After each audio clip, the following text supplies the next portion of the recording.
안녕하세요. 사랑하는 성도님, 영혼의 샘물 은혜의 자리에 오심을 축복합니다. 구원의 주님이 우리와 함께 하십니다. 우리와 함께 하시는 주님을 찬양합니다. 기도합시다. 주님의 그 은혜와 자비하심을 감사하며 찬양합니다.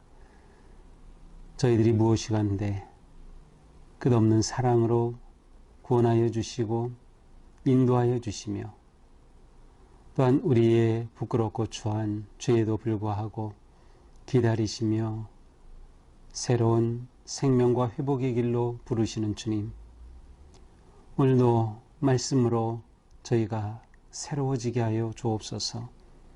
우리의 마음이, 생각이, 삶이, 행동이 말씀 따라 거룩하게 새로워지는 은혜의 시간, 또 은혜의 하루가 되게 하여 주시옵소서. 주시는 말씀을 아멘으로 받아들이며 말씀 따라 기꺼이 순종하는 저희가 되게 하여 주시옵소서. 예수님 이름으로 기도합니다. 아멘. 오늘 말씀은 예레미야 50장 11절에서 20절입니다. 나의 소유를 노력하는 자여, 너희가 즐거워하며 기뻐하고 타작하는 송아지같이 발굽을 구르며 군마같이 우는도다. 그러므로 너희의 어머니가 큰 수치를 당하리라. 너희를 낳은 자가 치욕을 당하리라. 보라, 그가 나라들 가운데의 마지막과 광야와 마른 땅과 거친 계곡이 될 것이며 여호와의 진노로 말미암아 주민이 없어 완전히 황무지가 될 것이라. 바벨론을 지나가는 자마다 모든 재난에 놀라며 탄식하리로다. 바빌론을 둘러 대열을 벌이고 활을 당기는 모든 자여, 화살을 아끼지 말고 쏘라. 그가 여호와께 범죄하였음이라. 그 주위에서 고함을 지르리로다. 그가 항복하였고 그 요새는 무너졌고 그 성벽은 허물어졌으니 이는 여호와께서 그가 행한 대로 그에게 내리시는 보복이라. 그가 행한 대로 그에게 갚으시는도다. 파종하는 자와 추수 때에 낫을 잡은 자를 바빌론에서 끊어버리라. 사람들이 그 압박하는 칼을 두려워하여 각기 동족에게로 돌아가며 고향으로 도망하리라. 이스라엘은 흩어진 양이라 사자들이 그를 따르도다. 처음에는 아수르 왕이 먹었고 다음에는 바빌론의 느부갓네살 왕이 그의 뼈를 꺾도다. 그러므로 만군의 여호와 이스라엘의 하나님이 이와 같이 말하노라. 보라, 내가 아수르의 왕을 벌한 것 같이 바빌론의 왕과 그 땅을 벌하고 이스라엘을 다시 그의 목장으로 돌아가게 하리니 그가 갈멜과 바산에서 양을 기를 것이며 그의 마음이 에브라임과 길앗 산에서 만족하리라. 여호와의 말씀이니라. 그날 그때에는 이스라엘의 죄악을 찾을지라도 없겠고 유다의 죄를 찾을지라도 찾아내지 못하리니 이는 내가 남긴 자를 용서할 것임이라. 아멘. 자, 바벨론의 멸망에 관한 그런 구체적인 내용이 오늘 말씀에서 선포됩니다. 오늘 말씀 크게는 이제 앞부분은 바벨론의 멸망, 그리고 뒤이어서는 이스라엘의 회복에 관한 말씀이죠. 자, 11절입니다. 나의 소유를 노력하는 자여. 자, 나의 소유는 누구를 말할까요? 그렇습니다. 하나님의 백성, 이스라엘 백성을 말하죠. 하나님은 여전히 이스라엘 백성들을 나의 소유라고 말씀하셔요. 하나님의 것이라고 말씀하셔요. 이 얼마나 놀라운 은혜입니까? 지금 바벨론의 멸망에 관한 메시지는 지금 예레미야가 예언을 선포하고 그리고 이제 유다가 멸망하고 난 이후에 되어질 일을 보여주시는 거죠. 자, 이렇게 바벨론이 멸망하는 그 핵심에는 하나님께서 이스라엘 백성들을 여전히 나의 소유로 여기시는 그 은혜와 사랑이 있다는 것을 우리는 보게 됩니다. 노력하는 자여, 여기서 노력하는 자는 누구일까요? 그렇습니다. 바빌로니아입니다. 나의 소유를 노력하는 자여, 너희가 즐거워하며. 너희는 노력하는 자죠. 바빌론이 이렇게 유다를 무너뜨리고 포로로 잡아가고 할 때에 그들은 그것을 즐거워하였어요. 기뻐하고 타작하는 송아지같이 발굽을 구르면서 군마같이 소리를 질렀어요. 그렇게 함성을 지르면서 유다를 다 멸망시킨 것이죠. 비록 하나님이 바빌론을 통하여 유다를 심판하셨지만 그렇게 유다를 유린하는 바빌론을 하나님은 가만두지 않으시는 거예요. 그러므로 너희 어머니가 큰 수치를 당하리라. 너희의 어머니, 이것은 바빌로니아의 도성을 말합니다. 자, 옛날에는 도성을 여성으로 비유해서 많이 표현했어요. 그래서 바빌로니아의 어머니, 제일 큰 도성이죠. 바빌로니아의 그 도성이 수치를 당하게 될 것이다. 왜 그래요? 하나님께서 바벨론을 심판하시고 바벨론이 멸망하는 거예요. 너희를 낳은 자가 치욕을 당하리라. 바벨론이 치욕을 당하죠. 그가 나라들 가운데 마지막 가장 뒤떨어진 나라가 되는 것이고 광야와 마른 땅과 거친 계곡이 될 것이다. 그래서 그 땅이 이와 같이 되고 말 것이다 라는 것이죠. 이 모든 것의 원인은 무엇이었어요? 그들의 죄에 있었어요. 그들의 잘못이에요. 이것은 14절에 나오죠. 자, 이렇게 하나님이 진노하시게 될 때 어떤 일이 일어나요? 13절, 주민이 없이 황무지가 되고 만다. 바빌론을 지나가는 자마다 바빌론을 보면서 그 당한 재난에 놀라며 또 조롱한다는 거예요. 탄식하리로다, 조롱한다는 의미가 있어요. 그러니 하나님은 명령하십니다. 바빌론을 공격하는 자죠. 구체적으로는 이제 바사 제국, 페르시아가 이렇게 되겠죠. 바빌론을 둘러 대열을 벌이고 바빌론을 에워싸고 포위하고서 어떻게 합니까? 활을 당기는 자여 화살을 아끼지 말고 쏴라. 그렇게 강력하게 바벨론을 무너뜨려라 라는 것이에요. 자, 이렇게 하나님이 명령을 내리신다. 이건 무엇을 말해요? 하나님이 모든 것을 주장하시고 주권을 가지고 계심을 보여주는 거예요. 나라들에 대해 하나님이 주장하시고 하나님의 역사로 이루어지는 일임을 말하는 것이죠. 그가 여호와께 범죄하였습니다. 그가 바벨론이 하나님께 범죄하였기 때문이다. 그들은 비록 하나님의 유다 심판의 도구로 쓰임받긴 했지만 그들은 여전히 이방 신을 섬기고 하나님을 인정한 것이 아니었죠. 그 주위에 고함을 지르리로다. 도성을 에워싸고 함성을 질러라. 그가 항복하였고 바빌론이 무너졌고 요새가 무너졌고 성벽은 허물어졌다. 바벨론의 멸망의 모습을 구체적으로 말씀하는 거죠. 이는 여호와께서 그가 행한 대로 내리시는 보복이다. 자, 이것은 여호와께서 행하시는 심판이에요. 여호와의 보복으로 이와 같은 일이 일어나는 것이죠. 그가 행한 대로 그에게 갚으시는도다. 바벨론이 행한 그대로, 바벨론이 유다를 침략하고 유다를 집어삼킬 때 했던 그대로 그들도 이와 같이 당하게 되는 것이에요. 이렇게 될 때 파송하는 자, 파종하는 자, 씨 뿌리는 자, 또 추수하는 자, 추수할 때 낫을 잡은 자가 바벨론에서 끊어진다. 인구가 사라지는 거예요. 사람들이 압박하는 칼을 두려워하여 동족에게로 들어간다. 여기서 말하는 사람들은 바빌론에 잡혀온 포로들입니다. 다른 나라에서 잡혀온 사람들이에요. 그들은 이제 바벨론이 이렇게 되니까 어떻게 됩니까? 동족에게로 돌아가죠. 고향으로 돌아가죠. 자, 이 표현에서는 어떤 기대감이 생겨? 그러면 이스라엘 백성들도, 포로로 잡혀간 백성들도 이스라엘도 돌아오겠네? 맞습니다. 그렇게 되는 것이죠. 자, 실제로 이제 15절, 12, 13절에 쭉 나타난 것과 같으니 바벨론의 멸망은 굉장히 참혹한 그러한 모습이지만 실제로 이제 그 페르시아가 바벨론을 정복한 것은 우리가 생각하는 것보다는 굉장히 부드럽게 정복한 그러한 케이스예요. 그래서 오히려 바벨론의 주민들이 페르시아, 바사 제국, 고레스 왕이 이끄는 바사 제국의 군인들을 환영하며 맞이하여 드리는 형태로 이 바벨론이 무너졌어요.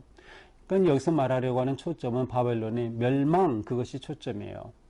하나님께서 그들이 행하신 대로 갚으시는 거다라는 것이죠. 자, 이렇게 바벨론이 멸망한다는 것은 이스라엘에겐 무엇일까요? 이스라엘의 회복이 되는 거예요. 이렇게 연결이 되는 거죠. 바벨론의 멸망은 이스라엘의 회복이다. 바로 여기에 하나님께서는 페르시아, 바사를 사용하시는 거죠. 17절, 이스라엘은 흩어진 양이라. 지금 이스라엘은 포로가 되고 다 흩어진 양과 같아요.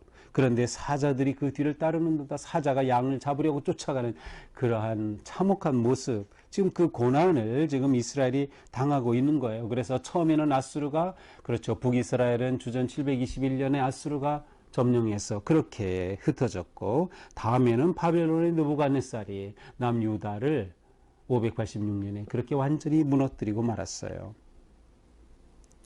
그러므로 하나님께서는 이제 이 바벨론에 대해서 그렇게 완전히 멸망시키시는 거예요. 하나님이 이와 같이 말하노라, 내가 아수르 왕을 벌한 것 같이 바벨론 왕과 그 땅도 벌한다. 아수르를 벌한 것 같이. 아수르는 북이스라엘을 집어삼켰지만 아수르도 망했죠. 그러나 남유다를 집어삼킨 바벨론도 또 망하게 되는 거예요. 그렇게 함으로써 19절, 이스라엘을 다시 목장으로 돌아가게 하리니, 이스라엘의 회복입니다. 하나님이 목자시라면 이스라엘의 그 나라는 목장인 것과 마찬가지예요. 그래서 되돌아가게 될 것이다. 귀환하는 것, 회복하는 것이죠. 갈멜과 바산에서 양을 기를 것이다. 갈멜은 아주 기름진 그러한 그 평원이고, 바산은 굉장히 비옥한 곳이에요. 그런데 이러한 어떤 지역을 사실은 말하려는 것이 아니라 이스라엘 전체를 말하는 표현이에요. 그래서 갈멜과 바산에서 양을 기르고 그 밑에는 에브라임과 길라산에서 만족하리라. 에브라임과 길라산은 굳이 말한다면 요단 동편 중심의 지역인데, 이렇게 과거 이스라엘의 전역에서 회복이 될 것임을 말씀하시는 거예요. 자, 20절 놀라운 말씀이 선포됩니다. 여호와의 말씀이니라, 그날 그때에는 이스라엘의 죄악을 찾을지라도 없겠고 유다의 죄를 찾을지라도 찾아내지 못하리니. 그때가 되면 하나님께서 바벨론을 무너뜨리시고 이스라엘 회복하시게 될 때, 이스라엘에서 죄를 찾으려고 해도 죄가 없어요. 유다에서 죄를 찾으려고 해도 죄가 없어요. 이스라엘과 유다가 죄가 깨끗이 씻음 받았어요. 하나님께서 너무나도 기뻐하실 그러한 변화가 일어난 것이죠. 자, 그런데 이것은 어떻게 일어난 것일까요? 이스라엘이, 유다가 회개하고 그들이 돌아오고 그들이 의롭게 선행을 하고, 우리는 예수 안 되겠다 그러고 뉘우쳐서 하나님께 왔기 때문인가요?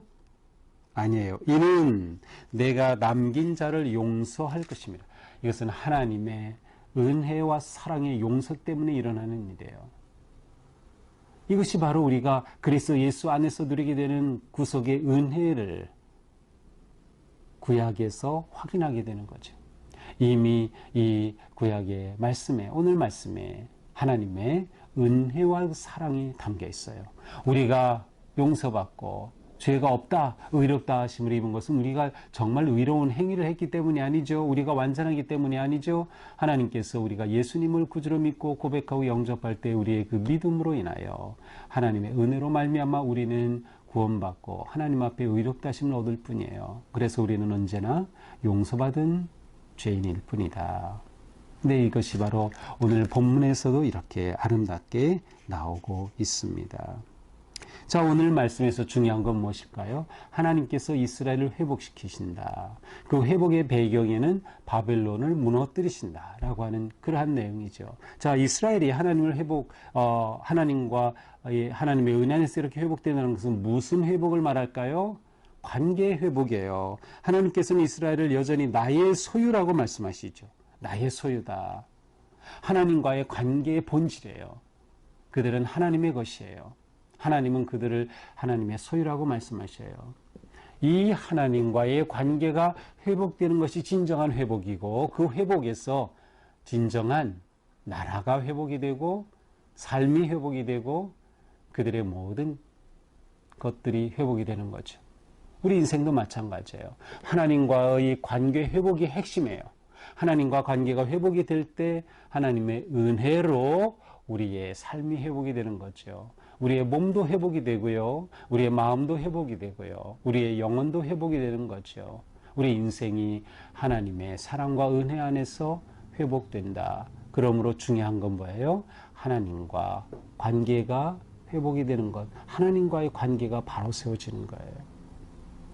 내가 하나님 안에, 하나님이 내 안에 거하시는 그러한 삶의 회복이 너무나도 중요한 것이죠. 우리는 오늘 본문 가운데서 심판하시는 하나님도 있지만 또한 용서하시는 은혜의 하나님, 하나님의 두 모습을 보게 됩니다. 이것은 하나님의 두 성품이고 속성이기도 하죠. 하나님은 공의로우셔서 죄를 심판하시지만 사랑하시기 때문에 사랑의 하나님이시기에 위로하시고 용서하시고 죄가 없다라고 의롭다 하시는 거예요. 그런데 이렇게 하시는 것은 오직 하나님의 은혜에 근거한 것이다 라고 하는 것이죠. 하나님은 이스라엘 백성과의 관계에서까지 약속을 지키셔요. 언약을 끝까지 하나님은 붙들고 그것을 지켜가시려고 해요. 문제는 이스라엘이 그 언약을 지키지 못하는 것이죠. 이것은 우리와도 마찬가지입니다. 우리도 우리의 삶에서 오직 하나님의 은혜를 구해야 되는 거죠. 오직 하나님의 사랑을 의지하는 것이죠. 오직 하나님만이 우리의 유일한 소망이다. 하나님과의 관계가 회복되도록 우리는 끊임없이 믿음으로 주님 앞에 나아가야 하는 것입니다. 결국 우리는 물어보게 됩니다. 나는 누구의 것인가? 나는 누구의 소유인가? 우리는 모두 하나님의 소유다. 우리는 이것을 잊으면 안 됩니다. 나는 하나님의 것이다. 하나님의 은혜로 나를 이렇게 복된 자로 삼아주셨다라고 하는 것이죠. 오늘 하루 내가 누구인지 생각하고 물어보면서 나는 하나님의 소유야 라고 하는 그 놀라운 은혜로 오늘 하루 승리하기를 축복합니다. 기도합시다. 주님 감사합니다. 오늘도 말씀으로 저희들을 깨우쳐 주시니 감사합니다. 오늘 우리의 삶이 온전히 주님 은혜 안에서 회복되고 치유되고 세워지는 하루가 되게 하여 주시옵소서. 하나님과의 관계가 바르게 세워지며 주님의 그 은혜 앞에 부끄러움 없는 저희가 될 수 있도록 성령님 인도하여 주옵소서. 예수님 이름으로 기도합니다. 아멘. 네, 오늘은 8월 15일이죠. 네, 우리 휴일 오늘 하루 보내면서도 오늘 말씀을 생각하면서 또 광복 79주년 하나님께서 바벨론을 무너뜨리셨듯이 일본을 무너뜨리고 우리를 회복시켜 주신 그 은혜에 감사하면서 오늘 하루도 승리하게 되기를 축복합니다. 사랑합니다.